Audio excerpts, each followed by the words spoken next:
입니다. 이 시간에 하나님 말씀 들을 때에 하늘의 은혜를 더하시고 하나님의 사랑을 경험하며 축복을 깨닫는 시간 되게 하시고 전하는 자의 죄된 모습은 십자가 뒤에 감추시고 오직 예수 그리스도의 은혜와 능력만 나타나는 복된 시간이 되게 인도하여 주옵소서. 예수님의 이름으로 기도하옵나이다. 아멘. 하나님께서 이스라엘 백성들을 위해서 모세를 준비하셨습니다. 40년 왕자로서 이집트의 최고의 교육을 시키셨고 또 40년 동안 광야에서 목동 생활을 하게 하셔서 그를 낮출 때까지 낮추셔서 그리고 80된 노인 모세를 하나님께서 애굽으로 파송을 시키십니다. 절대 권력자인 바로왕 앞에 가서 모세는 하나님의 명령을 전합니다. Let my people go. 내 백성을 가게 하라, 자유케 하라. 하나님의 명령을 전합니다. 그렇지만 세상의 최강의 나라의 군주였던 바로는 콧웃음을 치면서 모세를 통해 전달된 하나님의 명령을 무시합니다. 그러자 하나님께서 모세를 통해서 재앙을 내리십니다. 피, 개구리, 이, 악질, 우박, 독종, 그리고 뒤쪽에 가보면 9번째였던 흑암이 온 애굽 땅을 지나가게 하죠. 그런데 이 재앙이 그냥 하나하나 그냥 아무렇지도 않게 주어진 재앙이 아니었습니다. 이것은 영적인 의미가 있는 재앙이었습니다. 그 당시에 애굽에서 나일강이나 개구리, 파리 이 같은 이런 것들은 애굽인들이 풍요와 다산의 신으로 숭배하던 우상의 형상을 띠고 있었습니다. 그러니까 애굽인들이 우상으로 섬기고 있던 그 대상을 하나님께서는 그들을 치는 재앙의 도구로 역이용하신 것입니다. 하나님께서는 애굽의 그릇된 우상 신앙을 초토화시키셨습니다. 그리고 오직 하나님만이 오직 여호와 하나님만이 경배 받으실 분이다라는 것을 가르쳐 주십니다. 그런데도 바로 왕의 마음은 그 고집은 꺾이지가 않았습니다. 그러자 오늘의 본문이 이제 마지막 재앙, 10번째 재앙, 모든 가정의 모든 장자를 다 죽이게 되는 이 재앙이 떨어지고 나서야 비로소 하나님의 그 존귀 앞에 바로가 무릎을 꿇게 됩니다. 일찍 무릎을 꿇었으면 좋았을 텐데 늦게 무릎을 꿇었기 때문에 그 모든 하나님의 해초리는 다 맞은 셈이 되어버린 거죠. 이스라엘 백성들이 출애굽을 하는데 결정타가 된 것은 이것입니다. 바로 유월절 어린 양의 피와 마지막 재앙. 이것은 오늘을 사는 우리들에게도 아주 중요하고도 귀한 메시지가 있습니다. 이 10번째 재앙의 시간이 다가오기 불과 몇 시간 전에 이제 모세는 이스라엘의 모든 장로들을 소집을 합니다. 21절과 22절을 함께 읽겠습니다. 시작.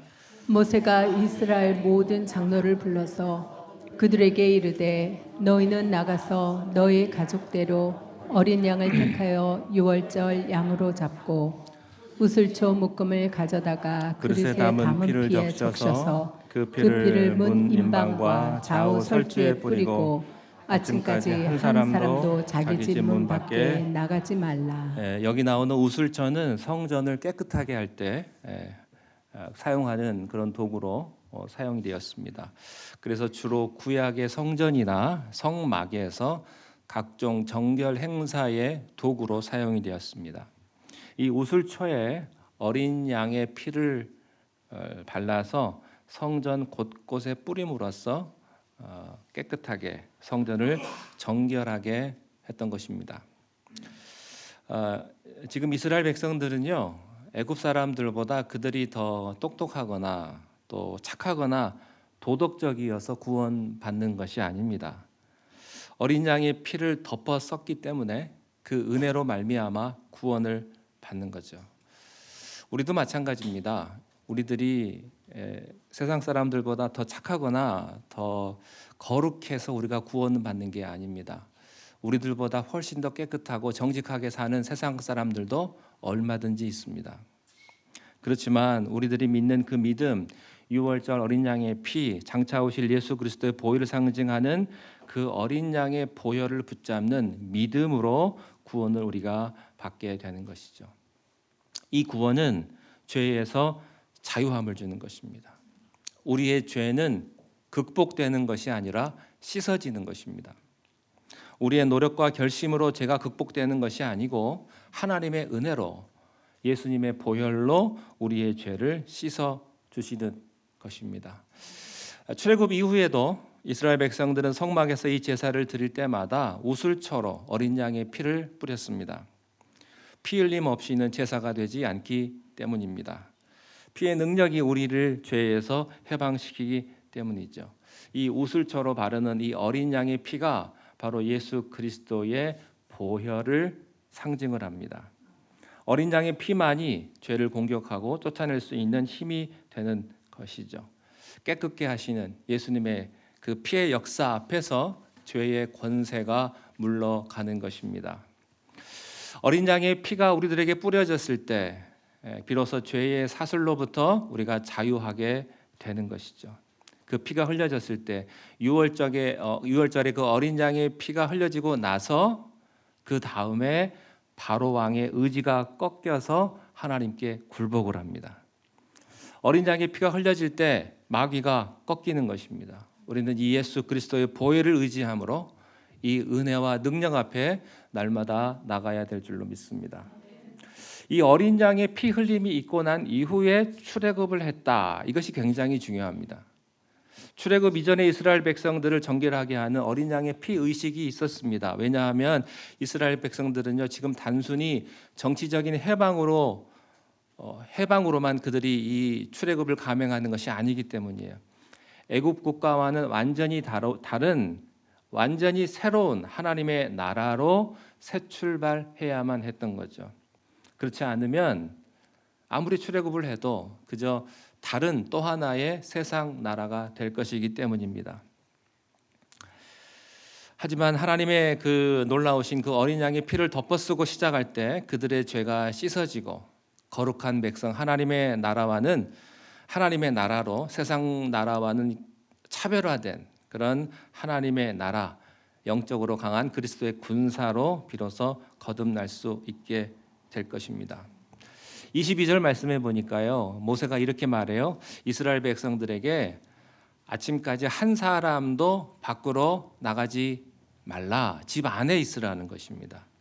그 이유는요. 우리가 오직 어린 양의 피 안에 있을 때만 우리가 안전하기 때문입니다. 예수님의 피 흘림 없이는 그리고 그 피의 능력 안에 있지 않고는 우리는 결코 안전할 수 없습니다. 그러므로 죽음의 천사가 찾아오는 그날 밤에 그들이 살기 위해서 할 수 있는 유일한 길은 하나밖에 없었어요. 어린 양의 피가 발라진 그 집 안에 머무는 것이었습니다. 여러분, 우리가 이 세상에서 우리를 지키고 보호할 수 있는 유일한 길은 우리가 예수 그리스도의 은혜 안에 그 보혈 안에 우리가 있는 것입니다. 그러면 어린 양의 피가 우리를 지킬 것입니다.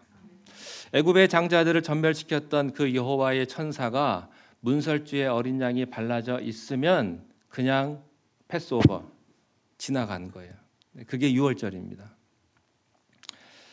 여러분, 우리가 예수의 보혈 안에만 있다면 마귀는 여러분들을 무너뜨릴 수가 없을 것입니다. 그들이 이스라엘 백성이라서 산 것이 아니에요. 그들이 문설주에 어린 양의 피를 발랐기 때문에 산 것입니다. 이스라엘 백성 중에서도 이 하나님의 그 말씀, 이 명령을 듣지 않고 어린 양의 피를 바르지 않으면 그 가정의 장자가 죽었습니다. 반대로 애굽인들도 귀동냥으로라도 이 소식을 듣고 문설주에 그 어린 양의 피를 발랐으면 애굽인도 살았습니다. 중요한 것은 어린 양의 피를 붙잡느냐 아니냐 하는 것입니다. 자, 24절로 27절을 한번 읽어보겠습니다. 시작. 너희는 이 일을 규례로 삼아 너희와 너희 자손이 영원히 지킬 것이니 너희는 여호와께서 허락하신 대로 너희에게 주시는 땅에 이를 때 이 예식을 지킬 것이라. 이후에 너희의 자녀가 묻기를 이 예식이 무슨 뜻이냐 하거든 너희는 이르기를 이는 여호와의 유월절 유월절 제사라. 여호와께서 애굽 애굽 사람에게 재앙을 내리실 때에 애굽에 이스라엘 있는 자손의 집을 넘으사 우리의 집을 구원하셨느니라 구원하셨느니라 하매 하라 하매 백성이 머리 숙여 경배하니라. 경배하니라. 여러분, 이 유월절의 의미를요, 약속의 땅에 들어가서도 두고 자녀들에게 가르쳐야 된다는 것입니다. 유월절의 의미가 무엇입니까? 죄 없는 어린 양의 피 흘림 없이는 죄 사함이 없고, 죄 사함이 없으면 결코 죽음을 면할 수가 없다 하는 거예요. 하나님의 백성들은 출애굽을 하는 그 순간부터 어린 양의 보혈의 능력을 믿고 이 보혈의 메시지를 찾아 선포하고 지키고 살아야 한다는 것입니다. 이것이 우리들에게 주는 메시지이기도 합니다. 우리는 우리 교회에서 보혈의 능력을 가르치고 듣고 선포해야 될 줄로 믿습니다. 철저하게 어린 양의 피의 메시지, 보혈의 능력, 우리가 오직 예수 그리스도의 십자가의 보혈을 붙들 때만 우리가 어둠의 권세를 이길 수 있고 승리할 수 있다고 우리는 이 말씀의 의미를 철저하게 붙잡아야 될 줄로 믿습니다. 자, 이제 드디어 운명의 밤이 되었습니다. 그 밤은 아무도 잠들지 못한 밤입니다. 자, 29절, 30절 읽겠습니다. 시작. 밤중에 여호와께서 애굽 땅에서 모든 처음 난 것, 곧 왕위에 앉은 바로의 장로부터 옥에 갇힌 사람의 장자까지와 가축의 처음 난 것을 다 치심에 그 밤에 바로와 그 모든 신하와 모든 애굽 사람이 일어나고 애굽에 큰 부르짖음이 있었으니 이는 그 나라에 죽임을 당하지 아니한 짐이 하나도 없었음이었더라. 예, 밤중에 정확하게 자정 12시에 시기가 울리면서 시작이 됩니다. 그 순간 하나님의 천사가 애굽 땅 안으로 순식간에 움직이셨습니다. 그리고 그 천사의 칼은 지위 고하를 가리지 않았습니다. 수많은 병사들에게 둘러싸인 바로 왕의 장자로부터 시작을 해서 옥에 갇힌 죄수들의 장자에 이르기까지, 심지어는 가축의 첫 소생까지도 전멸을 시킵니다. 그 어떤 세상의 물질과 힘과 명예도 이 심판의 칼을 피할 수가 없습니다. 여러분, 죽음은 우리가 피할 수 있는 게 아닙니다. 피할 수 없습니다. 그러나 참 사망 권세에서 우리가 이길 수 있는 것은 단 하나밖에 없습니다. 예수 그리스도의 보혈입니다. 오직 어린 양의 보혈을 통과한 자만이 살 수 있는 거예요. 중립지대는 없습니다. 천국이냐 지옥이냐 둘 중에 하나입니다. 어린 양의 보혈 밑에 있는 사람과 그렇지 않은 사람, 삶과 죽음의 차이, 천국과 지옥의 차이는 바로 그것뿐입니다. 그날 밤에 애굽의 전역에 큰 부르짖음이 있었다고 되어 있는데요. 이 통곡설이에요. 왜냐하면 모든 집마다 자식들이 다 죽었기 때문에 그렇습니다. 장례식장을 가보면요, 여러 가지 이제 사고로 죽으신 분, 자연사에서 돌아가신 분, 아파서 돌아가신 분 종류가 많지 않겠습니까? 그런데요, 가장 마음 아픈 때가 어디냐면 자식이 부모보다 먼저 죽었을 때 그 통곡 소리가요, 아주 귀에 쟁쟁합니다. 말로 할 수가 없어요. 처절하게 울부짖는 그 울음이 사고로 자식을 먼저 보낸 부모의 통곡 소리예요. 여러분, 그 한 집의 통곡 소리만 해도 이렇게 큰데 애굽의 모든 가정마다 다 그런 일을 당했으니 그 통곡 소리가 온 애굽 땅에 다 퍼지지 않았겠습니까? 여러분, 이걸 상상할 수 있겠어요? 이것은 여호와의 천사가 움직인 날이에요. 42절에 보니까 이 밤은 여호와의 밤이었다 이렇게 했습니다. 그 말은 하나님께서 특별히 역사하셨다는 거예요. 하나님께서는 항상 역사하시지만 특별히 개입하셔서 우리의 삶, 우리의 역사 가운데 들어오셔서 그 순간 우리가 모든 것들을 이게 하나님이 역사하시는구나 라고 하는 것을 특별하게 느낄 때가 있다고 하는 거예요. 바로 이때예요. 애굽인에게는 죽음의 밤이요, 그렇지만 이스라엘 백성들에게는 구원을 가져다 주시는 그런 밤이 되었어요. 요즘에 월드컵이 한창이지 않습니까? 이긴 팀은 너무 좋은데 진 팀은요 아주 울상입니다. 예. 여러분 우리의 삶과 죽음이 바로 이런 거예요. 이기느냐 지느냐, 천국에 가느냐 지옥에 가느냐, 사느냐 죽느냐. 여러분은 삶을 선택할 수 있기를 바랍니다. 자, 31절 32절 읽겠습니다. 시작.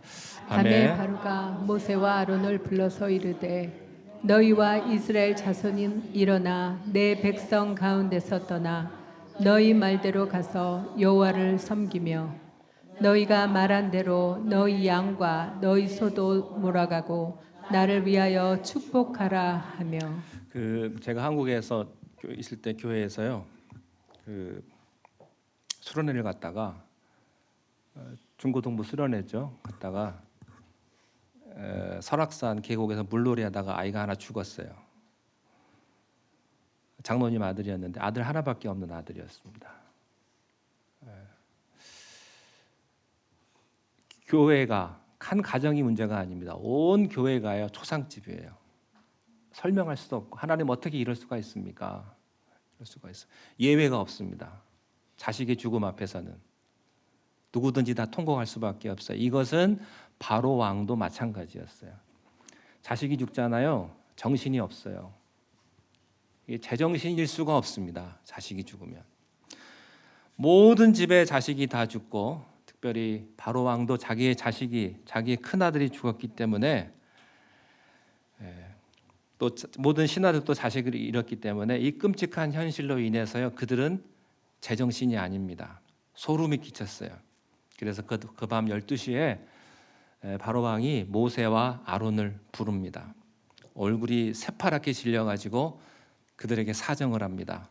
제발 좀 떠나가라. 제발 좀 떠나가라. 갈 때 소와 양도 다 가지고 가라. 너희들 가서 마음껏 하나님 섬겨라. 갈 때 이 말까지 합니다. 나를 좀 축복하고 가라. 이 말까지 해요. 바로 왕이. 천하의 바로 왕이요. 이제야 자기 위에 어떤 분이 있다는 것을 깨닫게 된 거예요. 지난 9가지 재앙을 당할 때까지만 해도요. 바로가 힘들어는 했어요. 그렇지만 이렇게까지 무너지지는 않았지만 그렇지만 6월절 어린 양의 피를 이스라엘 백성들이 덮고 살아난 역사 앞에서 이집트의 장자들이 죽어가는 이 재앙 앞에서 완전히 손을 들고 말았던 것입니다. 이 어린 양의 보혈의 피는요 마귀에게 결정타예요. 그래서 완전히 항복을 시킵니다. 33절을 읽겠습니다. 시작. 애굽 사람들은 말하기를 우리가 다 죽은 자가 되도다 하고 그 백성을 재촉하여 그 땅에서 속히 내보내려 함으로. 예, 당시 세계 최강이었던 애굽이요 벌벌 떱니다. 너희들이 하나님이 우리를 용서하지 않으면 우리가 다 죽을 것이다. 항복하는 거예요. 어린 양의 피로 인해서 약자였던 이스라엘 백성들이 이제 애굽 사람들이 두려워하는 그런 존재가 되었습니다. 그래서 어린 양의 보혈이요 평범하던 이스라엘 백성들을 여호와의 군대로 만들었습니다. 37절, 38절 시작. 이스라엘 자손이 람셋을 떠나서 숫곳에 이르니 유아 외에 보행하는 장정이 60만 가량이요 수많은 잡족과 양과 소와 심이 많은 가축이 그들과 함께 하였으며. 야곱의 일족 70명이 맨 처음에 애굽 땅에 들어왔어요. 그리고 나서 430년이 지난 이후에 200만 명이 넘는 대민족이 되어서 다시 애굽을 떠나게 됩니다. 이 거대한 민족이 되었는데요. 이 숫자만 중요한 게 아니에요. 더 중요한 게 40절 41절에 있습니다. 읽겠습니다. 시작. 이스라엘 자손이 애굽에 거주한 지 440년이 끝나는 그날에 여호와의 군대가 다 애굽 땅에서 나왔은즉. 애굽 사람들을 뭐라고 부릅니까? 여호와의 군대라고 합니다.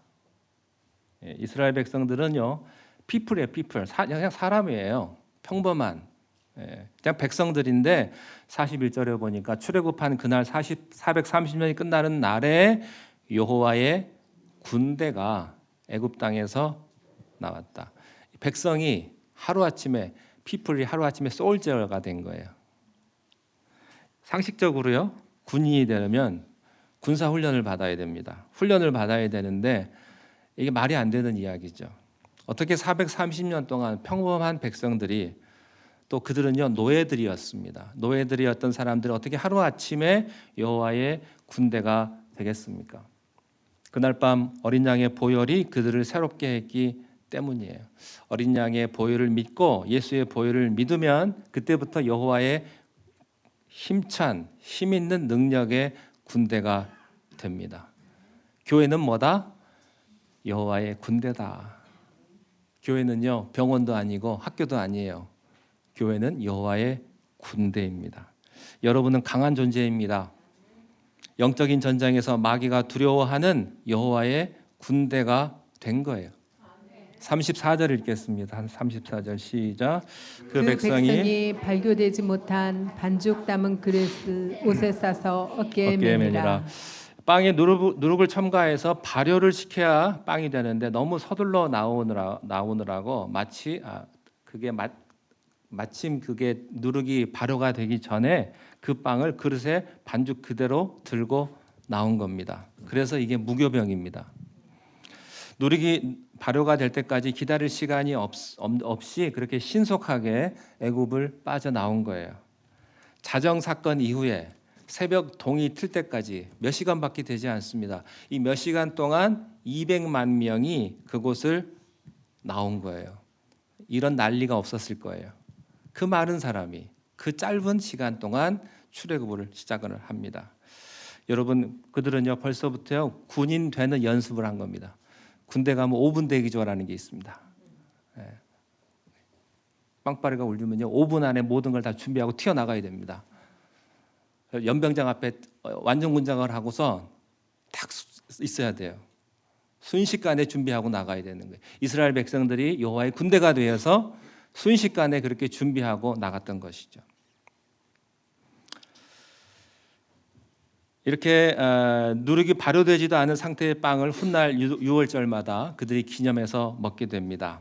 하나님께서 하나님의 위대한 구원이 얼마나 신속하게 알려졌는가를 이스라엘 사람들에게 알려주는 메시지가 된 거죠. 그들은 하나님의 군대가 되었습니다. 하나님께서는요 그들에게 애굽의 재물도 주셨어요. 재물도 35절 36절에 보면 애굽 사람들이 그들에게 재물도 많이 줬습니다. 왜냐하면 430년 동안 노예 생활을 하면서 한 푼도 못 받은 것 치고는 너무 작은 것이지만 하나님이 그들을 그 재물까지 챙겨서 거기서 다 나가게 하셨어요. 그래서 광야에 가서 성막도 짓고 하나님의 나라를 건설할 보급품을 준비시키신 것입니다. 그리고 하나님께서는 그들에게 회복을 주셨어요. 능력을 주신 것이죠. 그들은 몰랐지만 출애굽할 때 그들은 하나님으로부터 놀라운 힘을 부여받게 된 것입니다. 시편 105편 37절 말씀을 함께 읽겠습니다. 시작. 마침내 그들을 인도하여 은금을 가지고 나오게 하시니 그의 지파 중에 비틀거리는 자가 하나도 없었다. 이 말씀 기가 막힙니다. 비틀거리는 자가 하나도 없었다. 200만 명이거든요. 200만 명 중에 무릎 아픈 사람이 한 사람도 없는 거예요. 우리 교회 몇 분 안 되는데 무릎 아프신 분들이 많이 계시잖아요. 200만 명이면 노인도 계실 거고 아픈 사람도 있을 거고 연약한 사람, 병자도 있을 텐데 비틀거리는 사람이 한 사람도 없었다. 모두 다 기운차게 걸어 나왔다는 거예요. 이해가 안 돼요. 어떻게 그 많은 사람들이, 그중에 환자가 한 명도 없었다. 통증 있는 사람이 하나도 없었다. 비틀거리는 자가 한 사람도 없었다. 그들은요 어제까지만 해도 힘든 노예 생활 때문에 지치고 힘들고 그리고 의욕이 꺾였던 그런 상태였어요. 그러니 부상당하고 아픈 사람들이 얼마나 많았겠습니까? 그런데요 단 한 명도 비틀거리지 않고 그날 밤에 하나님의 명령이 떨어진 순간에 출애굽할 수 있었다고 하는 것이죠. 놀라운 기적의 밤입니다. 저는 예수의 보혈의 능력이 치유의 능력이 있다고 믿습니다. 여러분에게도 그런 기적이 일어날 수 있다고 믿습니다. 하나님의 뜻이 있다면 여러분 중에 병든 자가 낫는 그런 축복이 있게 되시기를 바랍니다.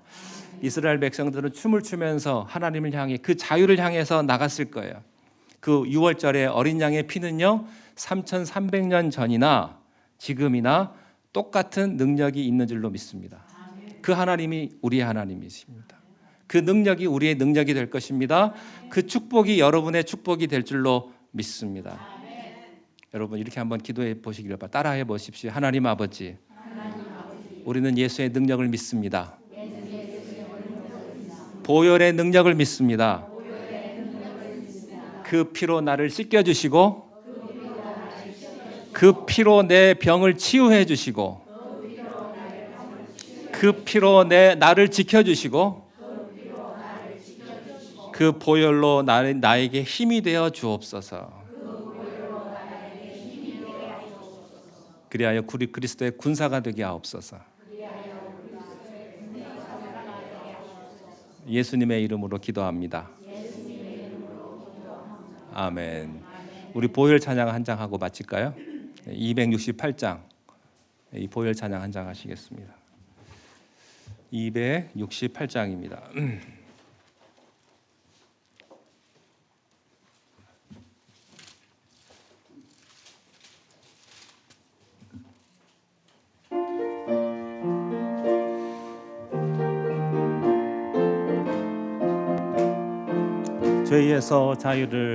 죄에서 자유를 얻게 하면 보혈의 능력 주의 보혈 시험을 이기고 승리하니 참 놀라운 능력이로다. 주의 보혈 능력이 있도다. 주의 피 믿으오. 주의 보혈 그 어린 양의 매우 귀중한 피로다. 육체의 정욕을 이길 힘은 보혈의 능력 주의 보혈 정결한 마음을 얻게 하니 참 놀라운 능력이로다. 주의 보혈 능력 있도다. 주의 피 믿으오. 주의 보혈 그 어린 양의 매우 귀중한 피. 4절 구주의 복음을 전할 제목 보혈의 능력 주의 보혈 날마다 나에게 찬송 주니 참 놀라운 능력이로다. 아멘. 주의 보혈 능력 있도다. 주의 피 믿으오. 주의 보혈 그 어린 양의 매우 귀중한 피로다. 기도하겠습니다. 하나님 아버지, 주님의 은혜를 감사합니다. 어린 양의 보혈의 피의 권세가 오늘 우리 모두에게 하나님 흘러 넘치기를 바랍니다. 보혈의 능력이 우리의 모든 삶을 새롭게 하게 하시고 우리의 모든 연약한 육신의 질병을 고쳐주시고 상처받은 그 모든 상처를 하나님께서 온전케 치유하여 주시옵소서. 보혈의 능력을 믿고 나아가는 자에게 하늘의 놀라우신 은혜와 축복을 날마다 더하여 주옵소서. 우리 가정 가운데 깨어진 관계가 있으면 다시 회복되게 하시고 우리의 마음 가운데 아픔이 있거나 상처가 있으면 그 모든 트라우마가 온전히 회복되어지는 귀한 하늘의 은혜를 더하여 주시옵소서. 날마다 하나님과 함께하며 주님과 동행함으로 말미암아 그리스도의 군사로 살아갈 수 있는 귀하고도 복된 우리의 삶이 되게 축복하여 주옵소서. 예수님의 이름으로 기도하옵나이다. 아멘.